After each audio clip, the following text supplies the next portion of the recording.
Not much going on, baby. Yes, I want to know, man, what's going on right now.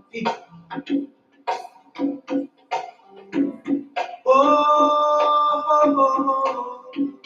what's going on right now?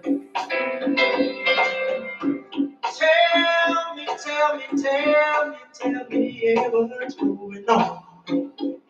All right.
Yeah. Bring it down a little bit, Eddie. Yeah. A little bit. Okay. Here we go. Here we go.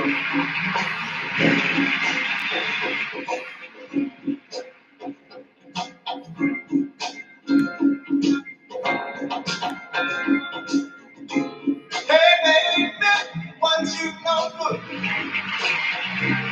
I'm just a man that you my good. Boys, when will it end? When will people start getting together again? Things they get better.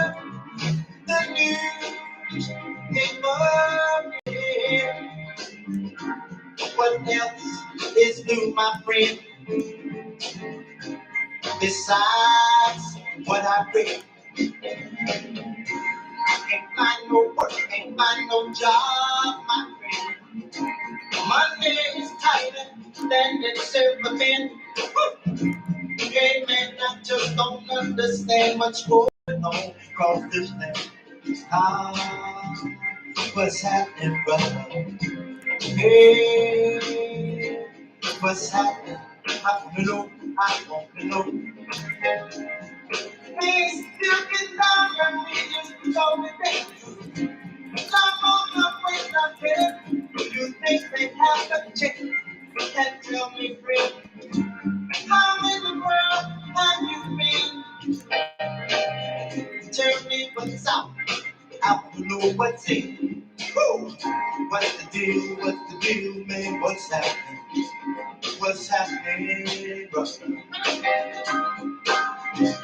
What's happening? What's happening, brother? I wanna know what's happening. What's happening, my man? Been gone a long, long time. Now I'm back on the scene. What's happening, brother? What's happening? What's happening? What's happening, brother? What's happening? What's happening? What's happening? What's happening? What's happening? Good morning and welcome to another edition of Conversations with Conrad. Actually, not yet really an addition, but I'll call it a special election edition. As you know, I have been away from the airwaves for um, about a year now, and I have been contemplating and thinking about how to um, return to the airwaves.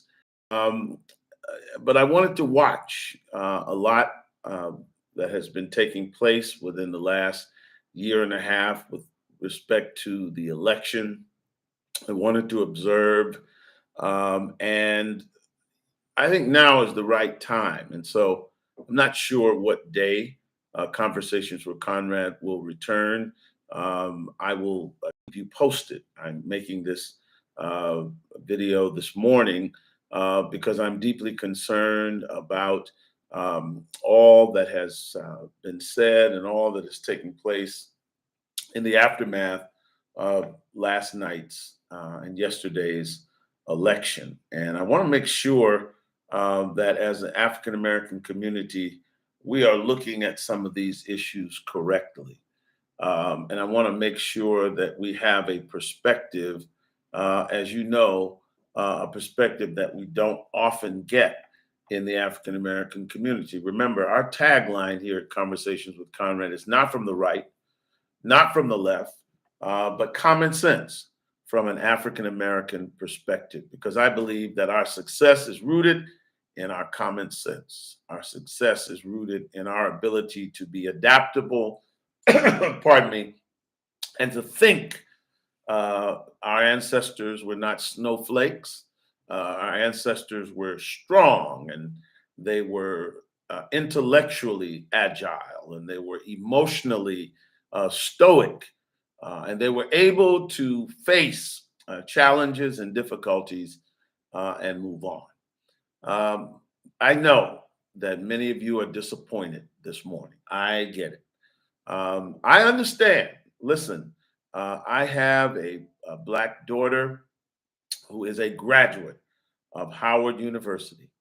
And I would have loved nothing more than her and the students last night to be able to celebrate the election of the first Black woman as President of the United States, a woman that is a graduate of Howard University, which would have made Kamala Harris the first historically Black or HBCU, historically Black college or HBCU president. And it would have been a glorious event. The stagecraft last night was certainly set up to do that. The beautiful Howard students were gathered. I saw the AKAs. Of course, that's the sorority that Miss Harris belongs to. And it would have been a beautiful event for the African American community. But of course, that did not happen last night. Donald J. Trump, who was the 45th president of the United States, was reelected as the 47th president of the United States. That is a historical feat. It's only been done one other time. A president who's been out of office. Richard Nixon had been a vice president, and then he lost in 1960 to John F. Kennedy. He went on and lost in a statewide race in California. And he was allegedly through with politics. He said to the reporters assembled at his last press conference, think of all the fun you're going to miss. After all, you won't have old Nixon to kick around anymore. But by 1972, Nixon, ahead of what he called the silent majority, emerged and won re-election in 1968, pardon me. He emerged in 68 and won re-election. Was elected president for the first time. And then, of course, he won re-election in 72, shortly before the Watergate scandal came to be. So Nixon was vice president and left office and became president. Trump was the 45th president, left office, and then came back, was defeated. I know that he did not think he was defeated. For several years, he said the election was stolen. He believed that. Hey, he wouldn't be the first politician to believe that an election was stolen from them. He would not be the first politician to have sour grapes. So for those who've spent the last 2 years acting like that was an existential crisis, that he did not concede the election. I mean, it was in bad form. He did not show tact. He did not show decorum. He certainly did not do what Al Gore did in 2000, magnanimously giving up his quest for the presidency and conceding the election to George Bush. And so for 2 years, 4 years rather, 3.5 years, he said the election was stolen, the election was stolen, the election was stolen. However, fact remains, when he had to leave office, he left office. He did not go to the inauguration of Joe Biden and Kamala Harris. Again, bad form, but a constitutional crisis, no. Was our democracy threatened? No. And I'll get into that later. But the fact remains, he did lose. Biden and Kamala Harris were sworn into office, and they have served for 3.5 years. And Donald Trump decided to run again, and he was ultimately victorious last night, winning a sweeping, I don't know if you would call it, it was predicted that the race would be so close. But as it turns out, it wasn't as close as it seems. Now, I haven't checked this morning, but I do know that Michigan was called for him. I know that Wisconsin was called for him. I know that North Carolina and Georgia also, all of these important states, swing states, the blue wall. And so I don't know if he got all of the blue wall, but I do know this. He not only won the electoral college, which is another thing we got to talk about, because that's how we elect presidents in this country. And it's high time that African-American leaders and speakers and influencers educate African-Americans on how we elect presidents in this country, because to not fully understand the electoral process is to not be very effective in playing the electoral game. And so not only did he win in the electoral college, but apparently by all indications, Donald Trump also won the popular vote, which is really strange in the sense that we have seen in the last 30 years a number of Republican presidents that won the electoral college but lost the popular vote. I think that was the case in 2016 when Trump faced Hillary Clinton. George W. Bush won the electoral college, lost the popular vote, and there have been other instances as well. And so it could be considered. It could be considered an electoral landslide. It could be considered a game changer. What is in fact a game changer is that there is a decided and definitive political realignment that has taken place in this country. And we'll get into that a little later. But I wanted to come before you this morning and say to you, obviously, a Black community, let not your hearts be troubled. I have read this morning, I almost felt like I needed to open up my phone to do counseling for folks. I've seen people talk about how bleak it is, how this is almost the end of the world. One preacher who I respect greatly posted something, and I had to reach out to him. I didn't want to do it publicly, but I reached out to him just to let him know that, hey, brother, we're in the hope business, and we have to maintain, as African American, the African American community, a hope. We have to maintain a focus, and we have to understand that just because things did not work out in this election is no reason for us to lose our minds, and we've got to keep our minds, because at the end of the day, and this is what we have to remember, the American people have spoken. And the American people have spoken in this election in the form of a political realignment. Donald Trump won across the board. I have been saying this to people for years. What you have to understand is that Donald Trump is a New Yorker. Donald Trump is not a Republican in the traditional sense. He's not a Rockefeller Republican. He is not a conservative Republican. He was for many years a Democrat, close with Hillary and Bill and Schumer. And that's why I tell Black people, you don't have to fall out with people because other folks do, okay? Trump has been close with Mike Tyson, Don King, Jesse Sharpton.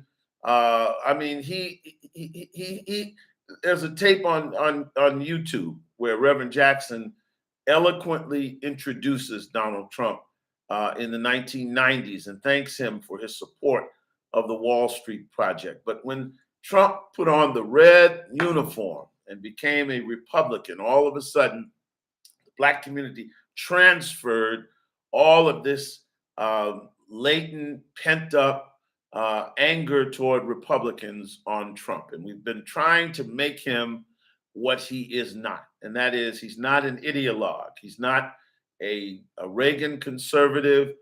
He is not a William Buckley conservative.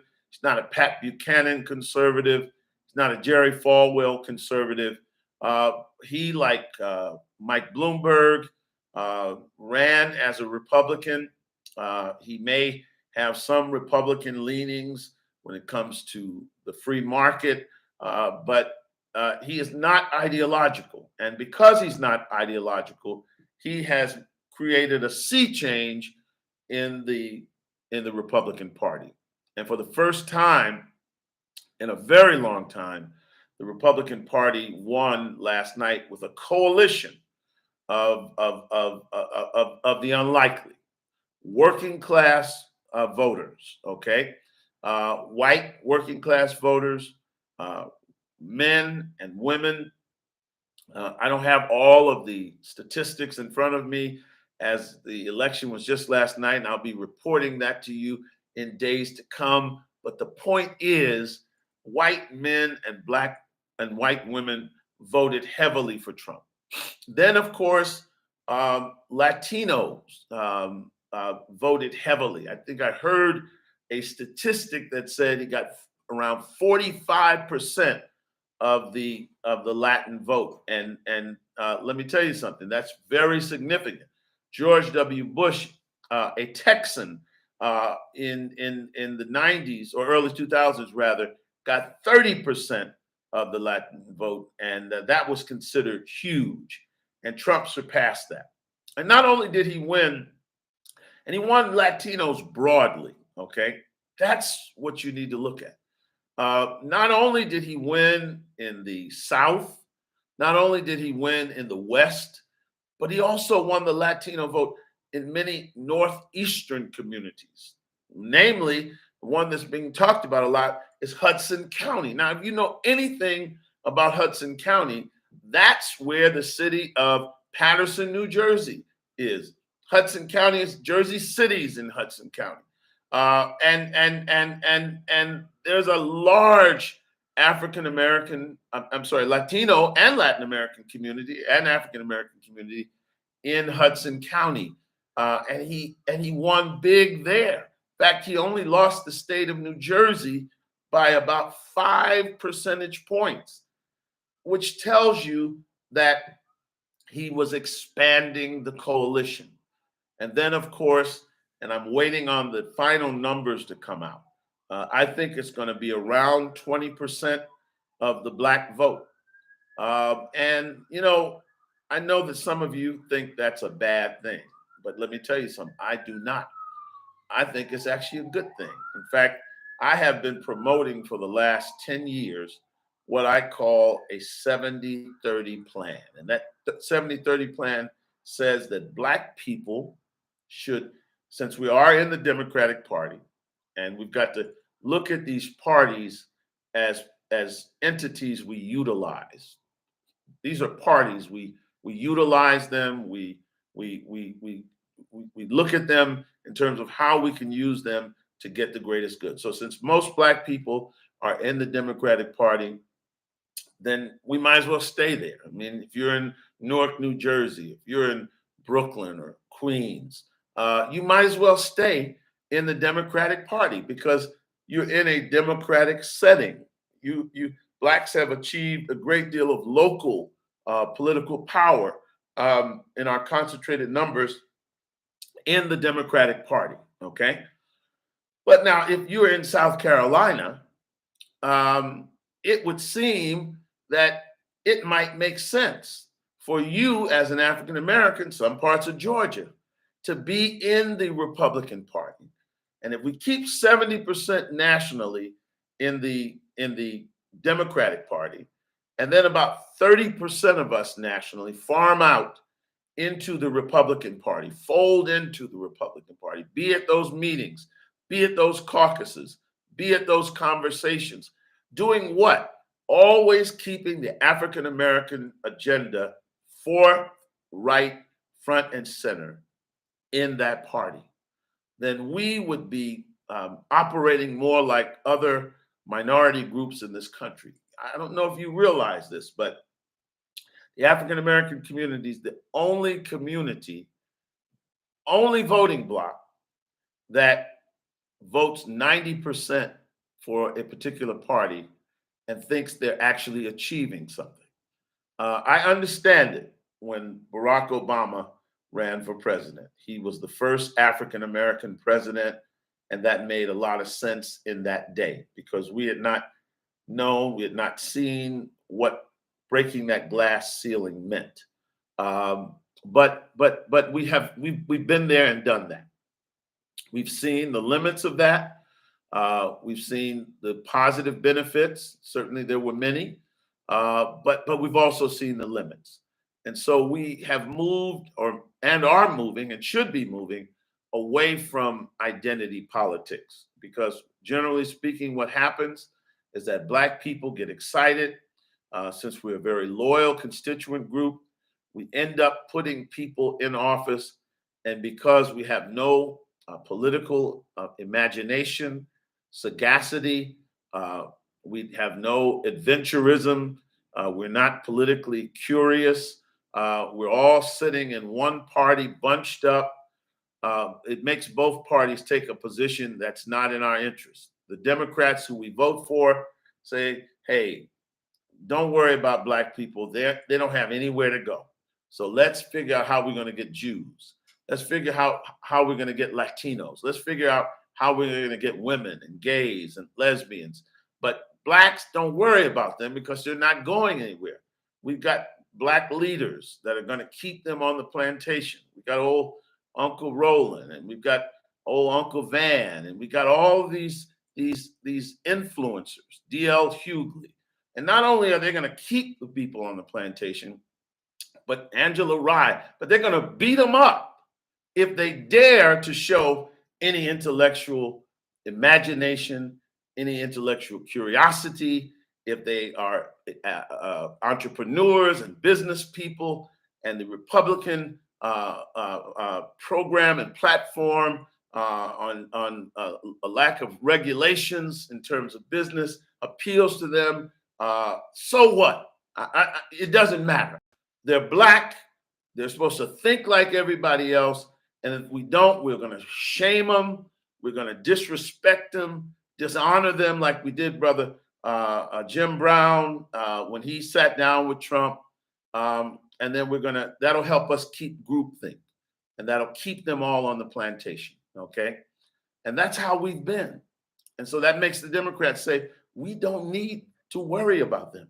They're not going anywhere. They are intellectually damaged. They are intellectually numb. They have no imagination. They don't understand the power of their vote.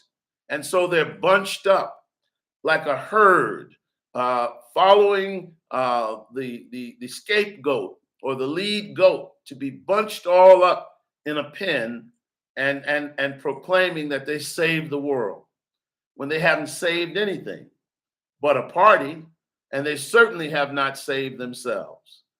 But then watch this. The other party, and we live in a two-party system in this country, and that's just something that we have to understand. Yeah, sure, you'll always get third parties like the Green Party, or you'll always get movements that come up that may or may not make an impact.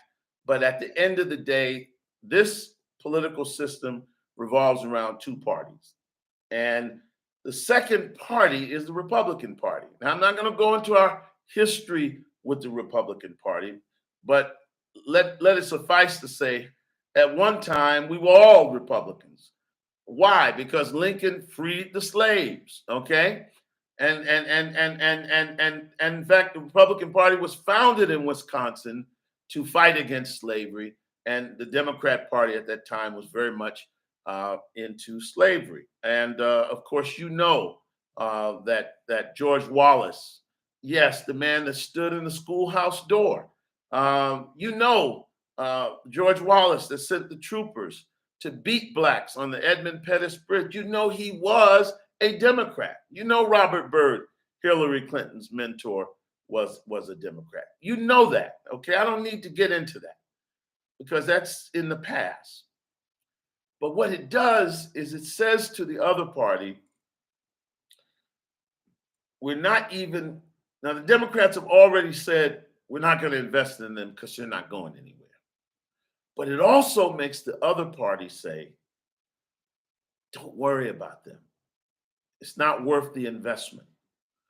We're not going to spend money on radio advertisement, not going to spend money in the black media.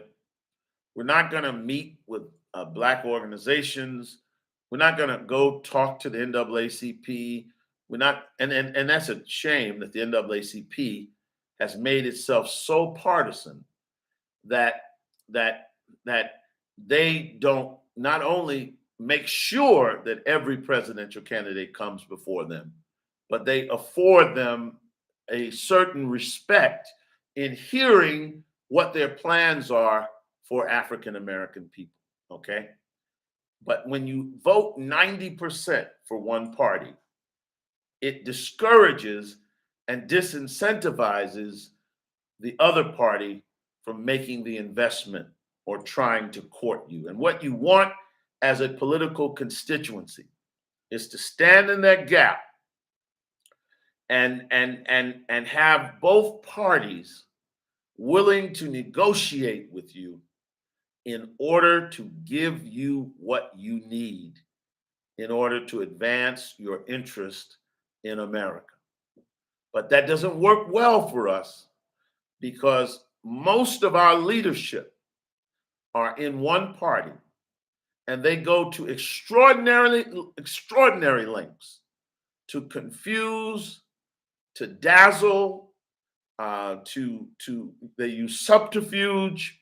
I mean, it has been entirely disgraceful this whole season to hear people on television frame this election the way I heard Oprah Winfrey frame this election the other day, that if we don't get out to vote, we may never have another election again. As I heard people throughout the last 2 years fixated on January the 6th, as I heard people the last 2 years, excuse me, fixated on Trump represents an existential threat to the United States. And I said 2 years ago, I said that man is going to be in the White House and these fools are going to continue to be talking about January 6th.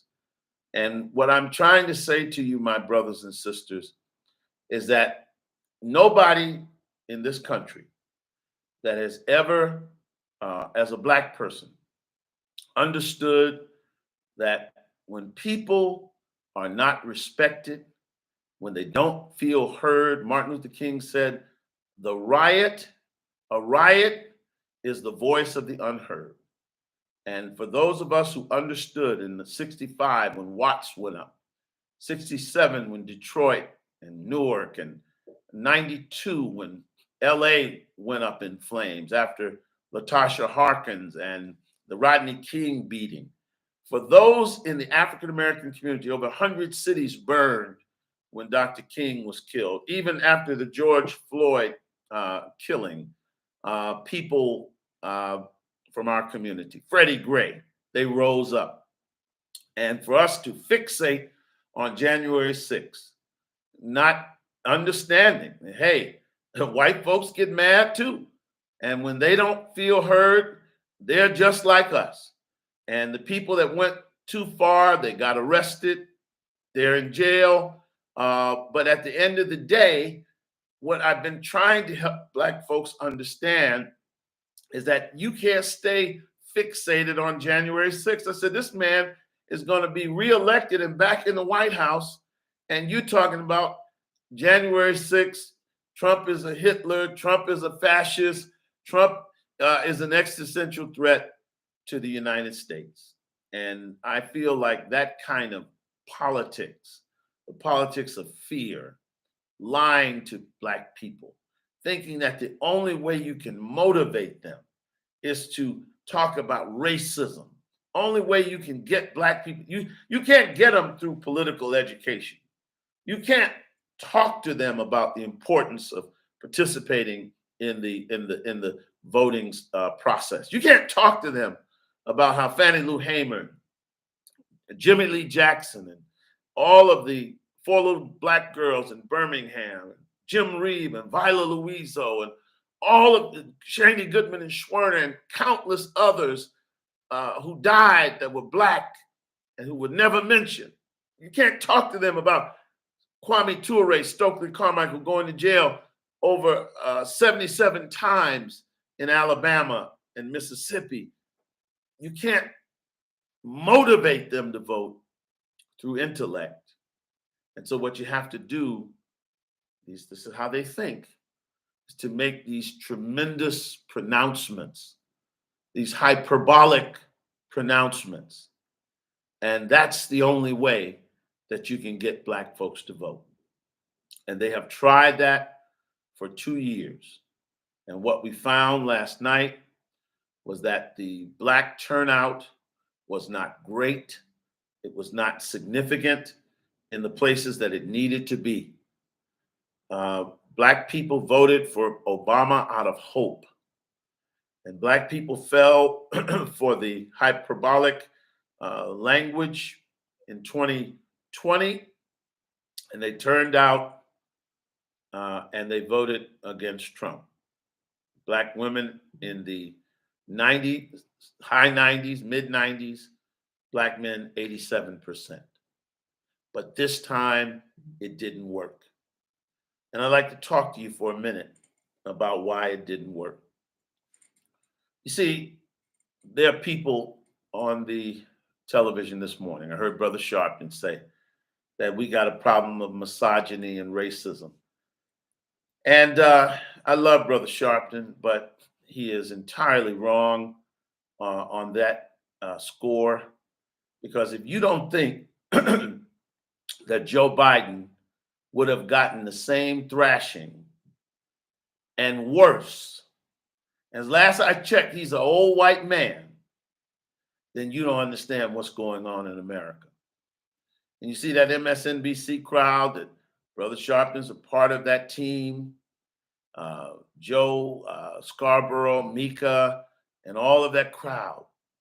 And then those over at CNN, Van Jones and poor Roland Martin.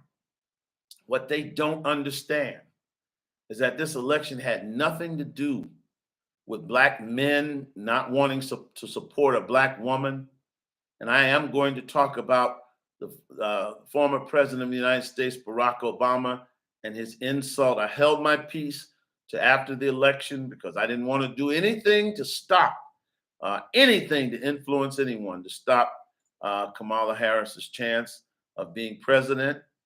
But I got to deal with that, and I will.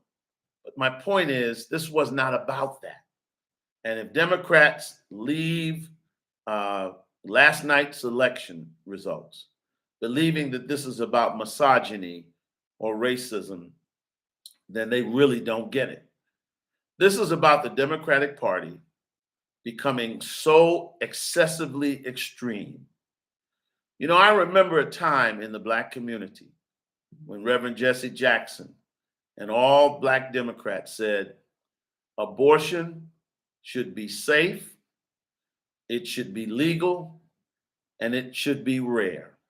I remember when the Black ministers used to tell that if you're going to lay down with someone and make a baby, you ought to be responsible for the baby that you make. I remember Black ministers. In fact, Reverend Jackson, he used to say, I'm pro-choice. I'm for you to choose responsibility. Now, this doesn't negate the fact that sometimes abortions are necessary. And I certainly believe that a woman has a right to choose. I certainly believe that there should be 3 exceptions when it comes to abortion. The life of the mother, number 1. Someone that's raped or the victim of incest should not be forced to carry a baby that resulted from such a violent act against them. But I also must say that one of the mistakes that the Democratic Party has made is that we've accepted the feminist far left framing of this conversation, that it's merely about a woman's body. It is largely about a woman's body, but it is also about the child in a woman's body. And if you can't have that conversation and acknowledge that it's also about a child, then you're going to miss the American people. And that's what the Democrats have done. Most people know that women have to have the right to choose in terms of their body. But they also understand that we've got to find a balance in a civilized society, because otherwise, if there are no limitations on abortion, then what you would have in society is something that used to be practiced throughout the world. It was called infanticide. And infanticide was in agrarian societies where they needed strong male bodies. If someone had a girl, it was inconvenient. It was not in their schematic or plans, and they would just simply bury the girl alive. Okay, that is barbarism. That is cruelty beyond measure. We've got to start once again talking to young ladies about protecting their bodies, talking to young men about responsibility, and we also have to be able to tell our young women about the option of abortion. I'm sorry, not abortion, adoption. Okay. And the Democrats have gotten to the point where they don't even want you to mention that to young women. That's a mistake. That's how our party, because I am a registered Democrat. I have never been anything other than a registered Democrat. And when I see our party crash and burn like we did, and everybody's drinking the Kool-Aid, I'm going to give you my prescription. And that position that the Democrats have taken on abortion, untenable and unrealistic, and it misses the majority of the American people. The second concern that I have, and I believe this contributed mightily to Kamala Harris losing and the Democrats losing. And I don't blame Kamala Harris. Again, Kamala Harris has only been in this race for 3.5 months. Okay, most people run for president for 2 years prior. Okay, she was serving as the vice president, and by all indications, Joe Biden was going to run again. And then Joe Biden, of course, had to drop out after a disastrous performance. And Kamala had to step up. So I don't blame her. She did a great job. I don't. I think her problem was that you can't.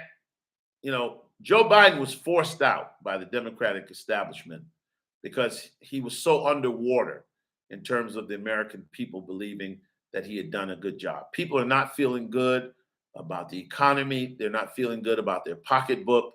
They're not feeling good at all about their lives. And in politics, people will give you 4 years, and if you don't make them feel good at the end of your 4 years, they vote you out. That's common. That's normal. That happens. And it has happened this time. But it's not Kamala Harris's fault. It's not the fault of racism. It's not the fault of misogyny, because the same thing would have happened to Joe Biden. In fact, that's why the Democrats intervened and decided to try to substitute Joe Biden with Kamala Harris. Okay, so the economy. James Carville coined the phrase. Bill Clinton rode that phrase to the White House in '92 against George W. Bush. It's the economy, stupid. That's an important point. Democrats made a series of disastrous policies. Joe Biden came into office and he changed what Trump was doing to try to make America energy independent. He stopped some of the key drilling. As a result of that, oil prices went up, gas went up. It cost everything to go up in price, and you pay for that as a political party. Then on the border, you see, this is something Black folks don't like to talk about, but Black folks in Chicago are. Renee Collmore in Brooklyn has. Other people have raised this issue. And let me say this. To say that you want an orderly immigration policy is not racism. It's not xenophobia. And these ministers and theologians need to stop with these mixed metaphors, conflating the words of Jesus to say, how did Jesus entertain the foreigner? That has absolutely nothing with having a broken immigration system where millions of people line up on your border and come into your country, to where you don't have sufficient resources to take care of your own people, much less other people. Let me tell you, the Democrats' border policy was disastrous. And many people in the Democratic Party have tried to use deception and trickery to make it seem that Trump was a xenophobe. But let me tell you something. The American people understood what Trump was saying. And if 45% of Latinos voted with Trump last night, obviously they get that he's not against immigration. But think about this. I heard a woman on television say yesterday that she was a U.S. citizen. She had been here 45 years. She spoke in heavily accented speech. She said it took her 25 years to become a U.S. citizen. Now, if you came the right way, and I pastored an immigrant church, and I had to work with the congressional delegation to get folks visas to come in. But if you came the right way, and you saw millions of folks coming the wrong way, you took hard jobs, you took jobs nobody else wanted, and you see people coming from all over the country and getting credit cards, being put in luxury hotels, and that's a fact. That's not, I've been in the hotels, okay? Here in New York City, we have folks staying in the Roosevelt Hotel. The Roosevelt Hotel is right near Grand Central Station on Madison Avenue, okay? And what I'm saying to you is, we have to admit that our party messed up. In fact, one of the most brilliant political tactics of the 21st century is going to be Governor Abbott, that Texas governor, and some of the other border state governors who got tired of the liberals in New York and Massachusetts and Illinois talking about how much they love immigrants and that they were sanctuary cities and they would not cooperate with the immigration service. And Abbott, in a stroke of maniacal genius, sent hundreds of buses to places like Martha's Vineyard and New York City. And my dear friend, Mayor Eric Adams, tried his best to welcome the folks, but soon the resources aren't here. And to be truthful, this is what governors on the border have been dealing with.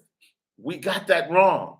Virtue signaling caused the Democrats to say that the only reason a person could bring up the issue of immigration is that they were racist and that they were xenophobic. And the fact remains is that that's not true. Every nation in the world, if I drive to Canada, I have a special New York City license, driver's license. I can use that as a passport going into Canada, okay? But I must stop. They do whatever they want, check my bags, ask me how much money I have. And let me tell you something, it's no perfunctory act. They grill you when you drive from New York State into Canada. You can't walk into any country without scrutiny. And that does not make a nation state xenophobic.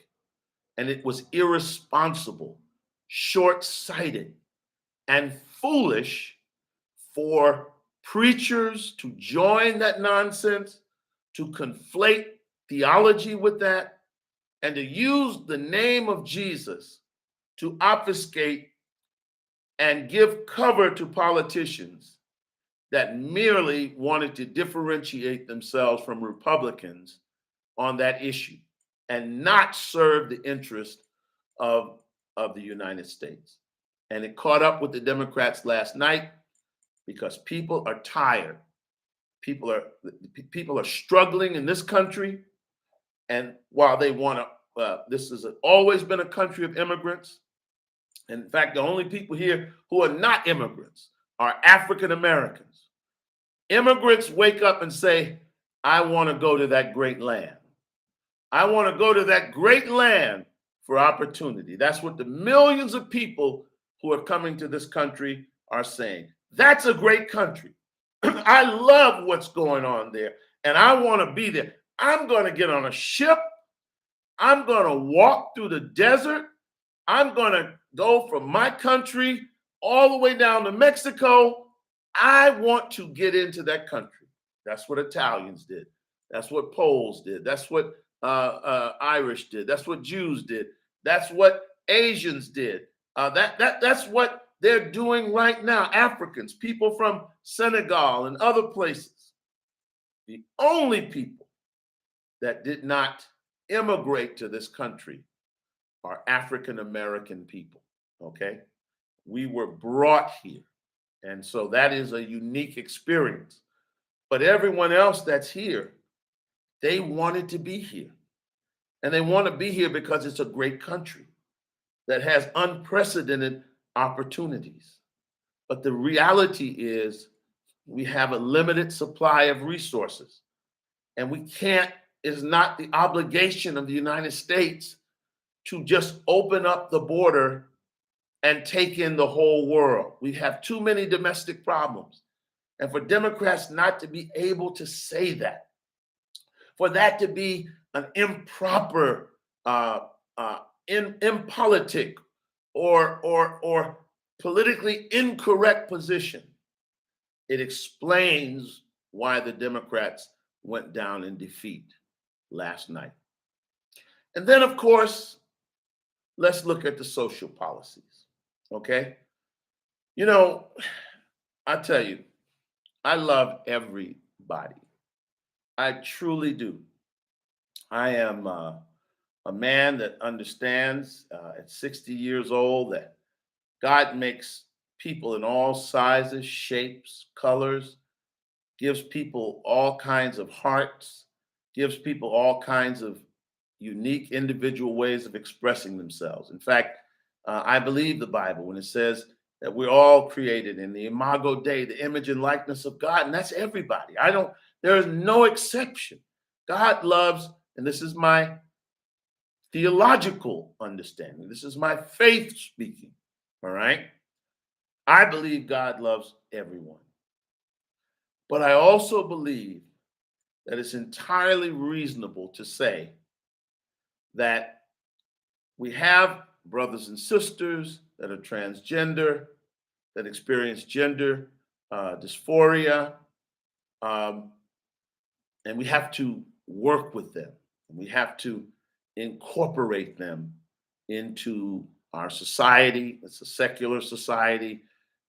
It's a multicultural society. I get all of that. I get all of that. And what any adult wants to do with their lives, I don't even have a comment on it because I literally respect and believe that everyone has the right to be respected and to have freedom. But how did our party get to the point where we got drag queens dancing in front of children, putting money, throwing money at children, teaching them to emulate strippers? How did we get to the point as Democrats where we've got tampons in boys' bathrooms, or we have boys that have experienced gender dysphoria running track against girls? You see, that's when we go too far. That's when we're not using common sense.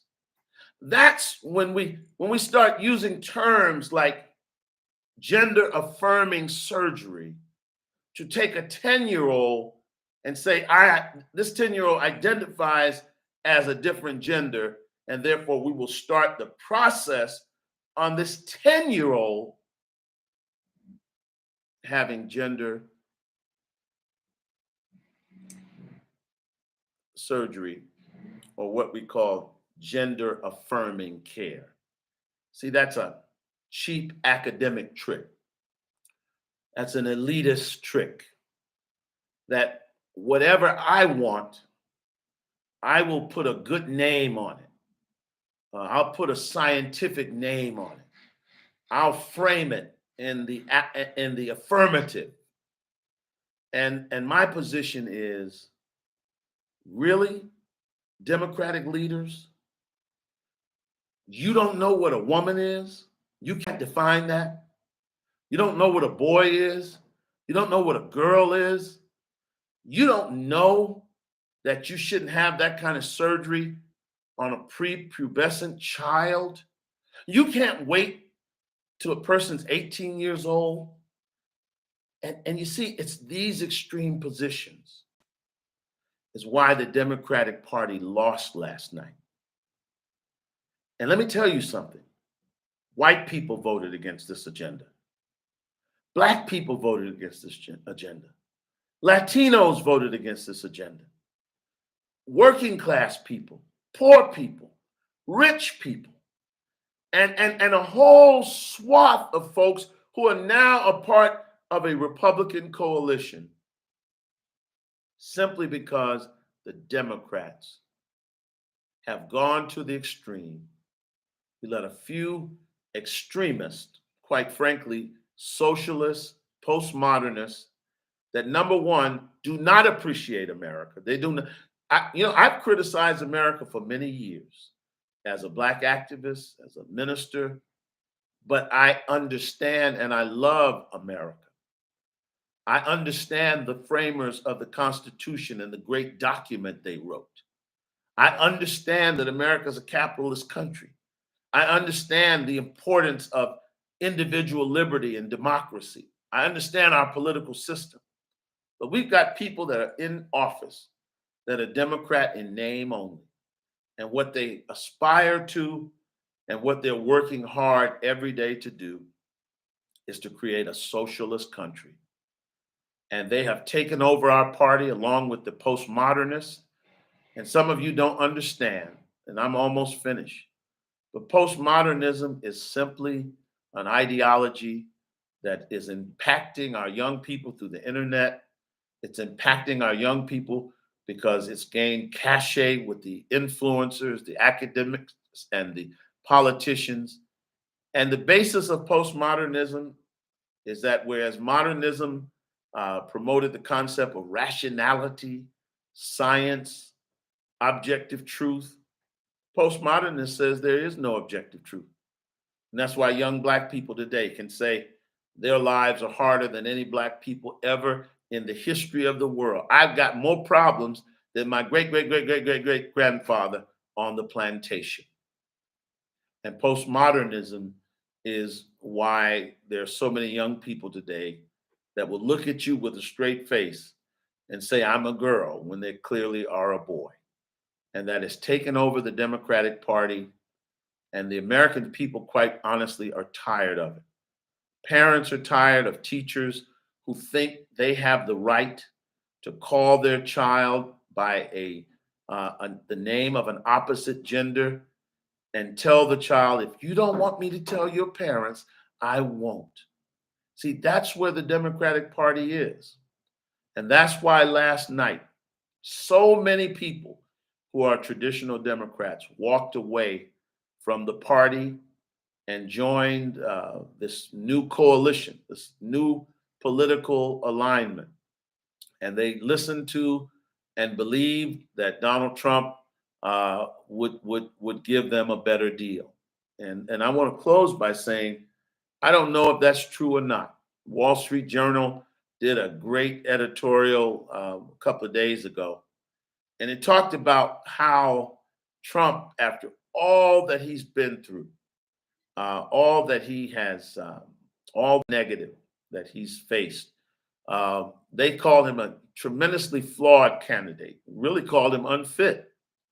But they said the only reason he's in play is that the Democratic Party has had such disastrous policies that people were looking for somebody as an alternative. And I've been saying this for 2 years, that the Democrats have become so extreme that people are willing to look past a lot of things that Donald Trump has said and done because they can't stand where the Democratic Party has gone. And I want you to know, as I leave you today, that the Democrats have a lot of soul searching to do. Don't cry tears. Listen, this country, it's going to move on. It has checks and balances. Trump raised hell after 2020, but guess what? He left office, didn't he? And Kamala and Joe have been in office for 3.5 years. And guess what? After this term, Trump can't run anymore. But what the Democrat Party is going to have to do is look in the mirror and say, are we the party of working class people? Are we the party of teachers? Are we the party of factory workers, blue collar workers? Are we the party of Christians? Are we the party of Muslims? Are we the party of Jews? Are we the party of families? Are we the party of people that are everyday folks like you and me? Or have we become the party of Oprah and Barack Obama and the celebrities who don't live lives that remotely resemble the lives of the voters, the people throughout this nation, in Pennsylvania and Ohio and New Jersey and up in the Bronx? And so the Democrats have some soul searching to do. And I hope that they will do that. Hope they'll look at the party in the mirror, stop crying racism, stop crying misogynism, because that's not what it's about. It's about the Democratic Party has left its base, and we've got to get back to being a common sense party. This is the last thing I'm going to say. There was a time when the Democrats could not win at the national level. And 1992, Bill Clinton came in as a Democratic with the Democratic Leadership Conference, and they realized that in order to win, the Democrats had to become a more centrist party. Now, I got my criticisms of Bill Clinton, but what he did bring, and it was effective, a more common sense brand of the Democrat Party, and that's what we have to do. We got to silence all of these extremist voices, at least keep them at the margins, and have some more common sense voices as the standard bearers for our party, so that when we speak to the American people, we meet them where they live. Okay. Oprah Winfrey has billions of dollars, but she's only got one vote. And right now, she's sitting wherever she's sitting, just like you, and realizing that the American people, who have far less than her, who will never know the luxuries and never know the life that she lives, but she will have to accept that they voted for Donald J. Trump, and he will be the 47th president of the United States of America. I'll be back on the air soon, but I had to come on this morning and address some of these issues, and I hope that you will hear what I'm saying in the best spirit. I know you hurt, Black folks. I know you hurt HU. I know you hurt Black women, but we keep on pressing forward. Let us march on until victory is won. Let's get smarter. Let's get wiser. Let's become more intellectually agile, more politically imaginative. And in 4 years, maybe we'll be in a stronger position if we do something Spike Lee said that we should do at the end of that great movie, School Days. He ran out on the campus of Morehouse College and yelled to the top of his lungs the character DAP, Lawrence Fishburne. And unfortunately, so many Black terms get co-opted. Black youth today don't know anything about I'm Black and I'm proud, but they know about pride. And young Black people don't know anything about being awake. As Spike Lee's character said, wake up, but they know a lot about being woke. Well, this coterie of values and ideas called woke is a joke. And that's why Donald Trump was elected president last night. I thank you for listening. This is Conversation with Conrad, and we'll be back very, very soon. God bless you. God keep you, and keep the faith.